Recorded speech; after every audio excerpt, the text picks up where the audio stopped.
Hello বন্ধুরা, welcome back to my channel Arinda lifestyle vlog. তো বন্ধুরা, তোমরা সকলে কেমন আছো? আশা করছি ভালো আছো। আমিও ভালো আছি। আজ চলে এসেছি একটা অন্যরকম ভিডিও নিয়ে। আসলে বাড়িতে রান্না হচ্ছে, তো সেটাই তোমাদের মাঝখানে শেয়ার করার চেষ্টা করছি। তো আজ কি রান্না করছি চলো তোমাদের সাথে শেয়ার করে নিই। এই দেখো একটা ঘ্যাটকল।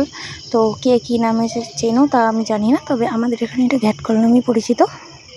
তো এই দেখো তোমাদের দাদাভাই পাশের বাড়ি থেকে তুলে নিয়ে এসেছে, যদিও আমাদের কেনা না। তো সেগুলোকেই আমি কেটে নিয়েছি।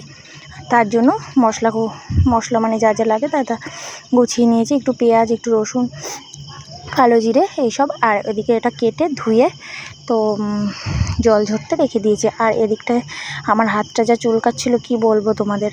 তো যাই হোক, এবারে আমি এটাকে খালি কড়াইতে প্রথমে একটু ভাপ দেওয়ার মতো করে আর কি ভাপ দিয়ে নেব। তবে আমি এর মধ্যে কোনো জল দেবো না, জল ছাড়াই এটাকে একটু কড়াইতে ভাপ দিয়ে নেবো। আর এর মধ্যে দিয়ে নিচ্ছি কয়েকটি কাঁচা লঙ্কা, তোমরা যে যেমন ঝাল খাও সেভাবে দিতে পারো। আর কয়েকটি রসুনের কোয়া দিয়ে নিচ্ছি। তো এগুলোকে একটু ভালো করে দেখো ভাপ দেওয়া মতো হয়ে গেলে, তো এই দেখো একটু নরম হয়ে গেছে। তো এবারে দিয়ে দেবো কিছুটা নুন, পরিমাণ মতো। তো নুনটা দিয়েও একটু ভাজা ভাজা করে নেব। তো করে নিয়ে তারপরে দেবো এর মধ্যে আগে থেকে কুচিয়ে রাখা খানিকটা পেঁয়াজ।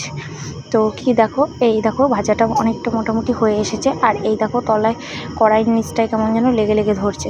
তো যাই হোক, এবারে আমি খানিকটা পেঁয়াজ ছিল সেই পেঁয়াজটুকু এর মধ্যে অ্যাড করে দিলাম। তো এবারে দেখো আমার ভাজা মোটামুটি কমপ্লিট। তো এটাকে এবার পাটায় শিলনোড়ায় বেটে নিলেই আমার ঘ্যাটকলের বাটা তৈরি হয়ে যাবে। ঠিক আছে। আর তোমরা কে কী নামে পরিচিত জানি না, অবশ্যই কমেন্ট বক্সে জানিও মানে তোমাদের কোথায় এটা কী নামে পরিচিত। তো কড়াইতে দেখো এবার একটু তেল দিয়ে নিয়েছি। তো তেলের মধ্যে এবারে দিয়ে দেবো ঘ্যাটকলগুলো। প্রথমে একটু এর মধ্যে কালো জিরে দিয়ে দেবো। কালো জিরেটা ভালো করে ভেজে নিয়ে তো কালো জিরেটা এই দেখো দিয়ে দিয়েছি তেলের মধ্যে। আর কালো জিরেটা একটু ভালো করে ভাজা ভাজা হয়ে গেলেই এর মধ্যে দিয়ে দেবো হলো আগে থেকে ওই যে হালকা করে টেলে রেখেছিলাম যে ঘ্যাটকলের পাতাগুলো, সেগুলো। আসলে কি জানো তো, কোনো বাটা বুটি খেতে গেলে ওর মধ্যে কালো জিরের গন্ধটা যদি একটু হয় না, আমার তো বেশ লাগে। তোমাদের কেমন লাগে আমি জানি না, তবে আমার কাছে খুব সুন্দর লাগে কালো জিরের গন্ধটা। তো সেই কারণে আমি একটু কালো জিরেটা একটু বেশি করে দিয়ে নিয়েছি। তো এইদিকে দেখো আমার কালো জিরেটা মোটামুটি ভাজা হয়ে গেছে। আর এই যে আগে থেকে ভাপিয়ে রেখে দেওয়া সব কিছু আমি এবার কড়াইতে দিয়ে দিলাম।